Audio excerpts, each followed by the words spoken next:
please, Amma, ഒരു computer game മേടിച്ചിട്ട് തരുമോ? ഇല്ല ഇസ്കമ്മ മേടിച്ച് തരൂല. പ്ലീസ്, എത്ര ആളായി ചോദിക്കണം, എല്ലാവർക്കും ഈ ഗെയിം ഉണ്ട്, ജസ്റ്റ് ഒരെണ്ണം മേടിക്കണം പ്ലീസ്. ഇല്ല ഇസ, അല്ലെങ്കിൽ തന്നെ നിങ്ങൾ രണ്ടുപേരും ഫുൾ ടൈം ടിവിയിലും ഫോണിലുമാണ്. സോ ഞാൻ മേടിച്ച് തരൂല. No no no. Please, Amma, please, Amma. അമ്മ സമ്മതിക്കൂല. എന്താ ഇവിടെ ഡിജി?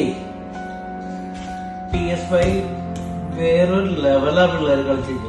നമ്മ പണ്ട് കളിച്ച ഗെയിം പോലെ ഒന്നല്ല, പിള്ളേര് വേറെ ലെവലാവും. ഓക്കെ, നമ്മ സമ്മതിക്കാം. എന്ത് വിധീത് വല്ലാത്ത ചതീത്. മക്കളെ പഠിക്കാനൊന്നുമില്ല, മക്കളെ പോയി പഠിക്കാൻ നോക്കി. അമ്മ വരുമ്പോ ഞാൻ പറഞ്ഞു കൊടുത്തോട്ടോ. No, no, no, no.